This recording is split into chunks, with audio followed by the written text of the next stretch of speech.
Assalamualaikum dan selamat sejahtera semua. Hari ini saya nak kongsikan topik 4, pemantapan kesepaduan nasional Malaysia dalam subjek penghayatan, etika dan peradaban.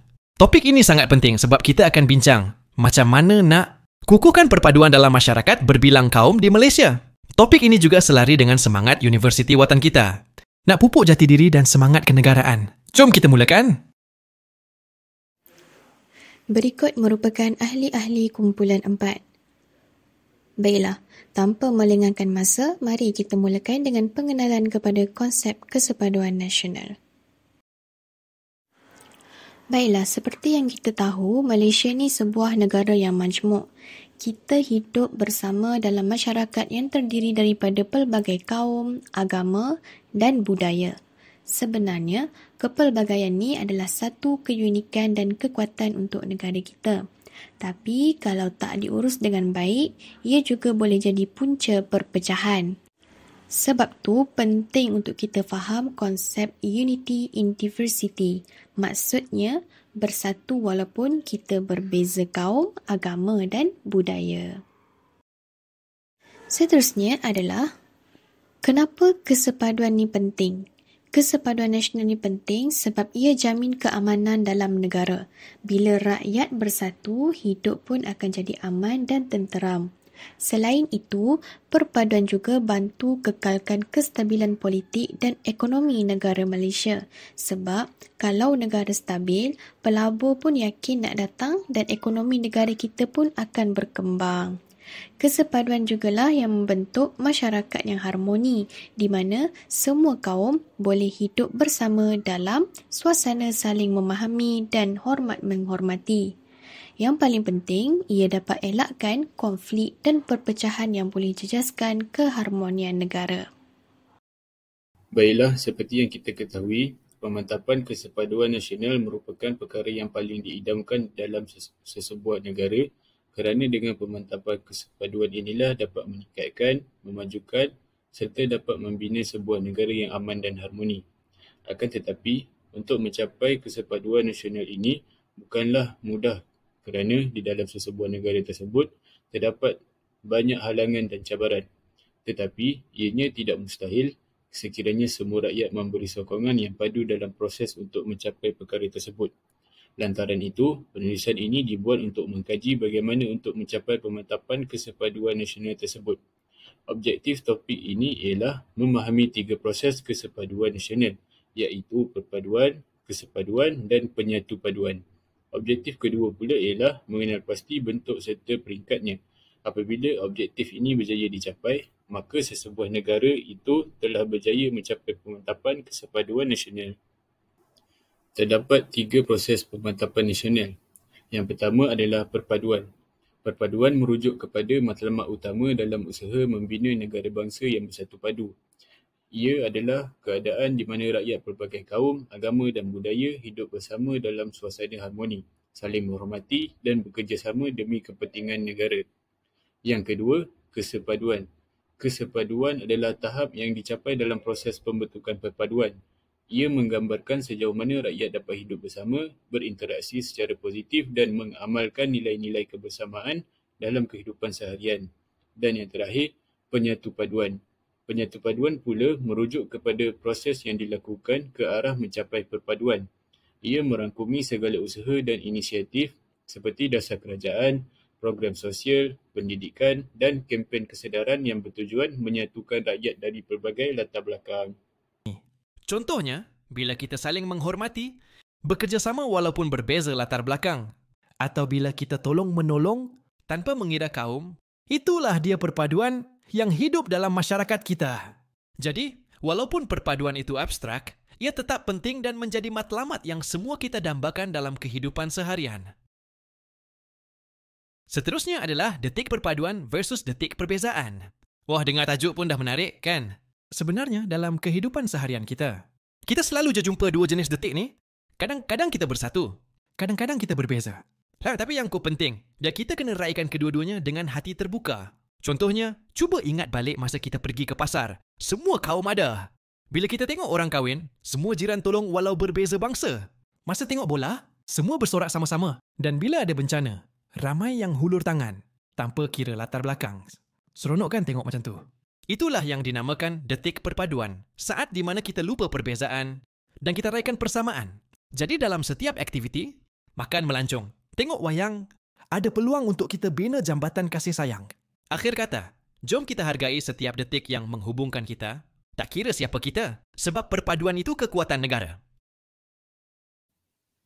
Baik, untuk slide ini saya akan ceritakan sedikit tentang detik mencapai perpaduan. Pertama, perpaduan boleh dicapai melalui pelbagai situasi harian, contohnya dalam sukan dan majlis rakyat.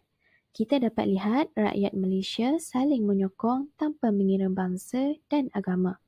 Selain itu, ketika bencana seperti banjir besar, rakyat Malaysia juga bersatu memberikan bantuan tanpa mengira latar belakang. Ini menunjukkan perpaduan yang ikhlas dan semangat tolong-menolong dalam masyarakat kita. Okey, baiklah. Sekarang kita akan balik kepada kesepaduan tahap dicapai. Kesepaduan bermaksud tahap kestabilan sosial yang dicapai walaupun terdapat perbezaan dalam masyarakat. Pertama, mari kita lihat definisinya. Kesepaduan ialah satu bentuk kestabilan sosial yang wujud apabila komuniti dapat hidup bersama dengan harmoni walaupun mereka datang daripada latar belakang yang berbeza. Kedua, kita lihat pula perbezaan antara perpaduan dan kesepaduan. Perpaduan ialah matlamat jangka panjang, manakala kesepaduan ialah hasil semasa. Ia menggambarkan kemampuan masyarakat untuk hidup bersama secara aman dan stabil pada masa kini. Ketiga, terdapat juga cabaran dalam mencapai kesepaduan, antaranya ialah defisit sosial.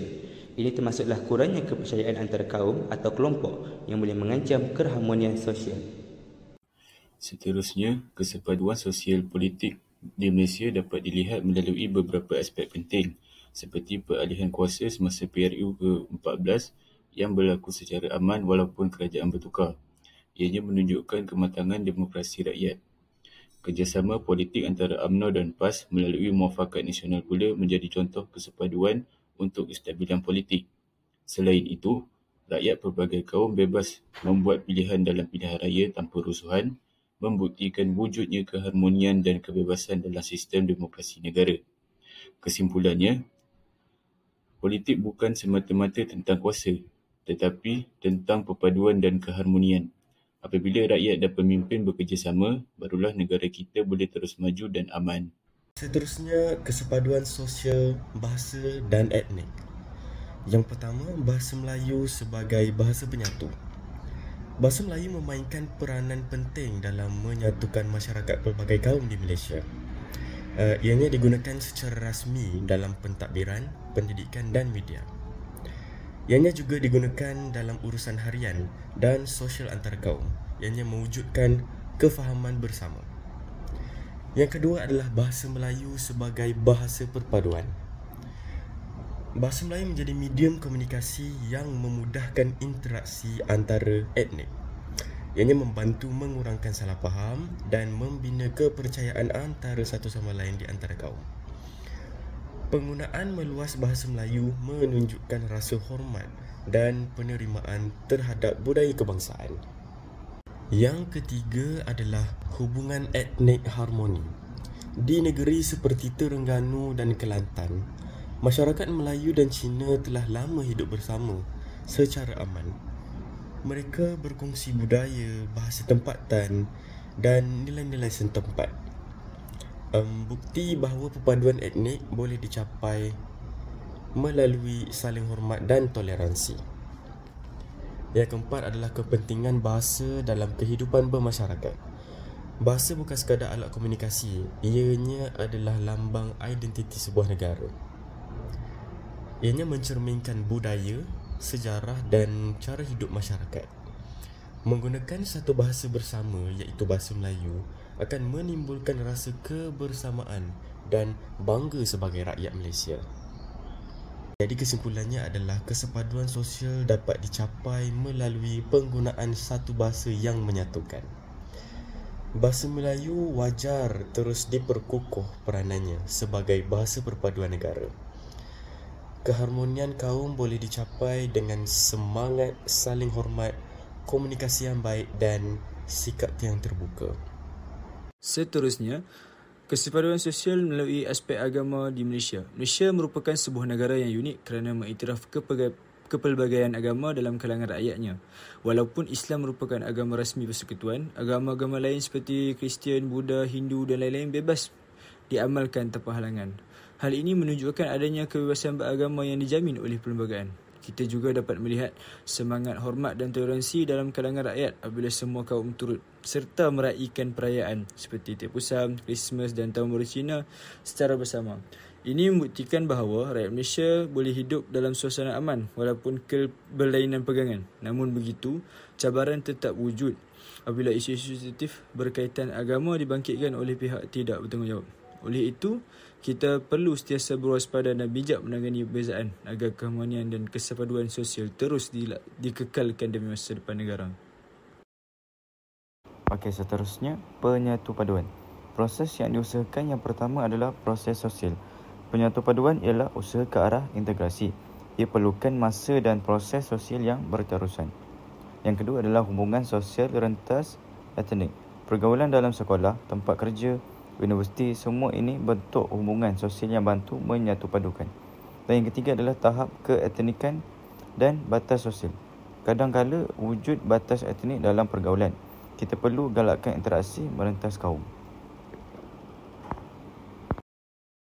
Antara alat penting yang digunakan untuk menyatupadukan masyarakat ialah tawar-menawar, rundingan dan mediasi. Ketiga-tiga pendekatan ini memainkan peranan penting dalam menyelesaikan konflik dan membina persefahaman antara pihak-pihak yang terlibat. Penutup, kesepaduan nasional bukanlah tanggungjawab kerajaan semata-mata. Ia juga merupakan tanggungjawab rakyat untuk memupuk nilai-nilai toleransi, hormat menghormati dan kerjasama demi kelangsungan negara yang harmoni. Manakala rumusan pula, pemantapan kesepaduan perlu diteruskan dari semasa ke semasa.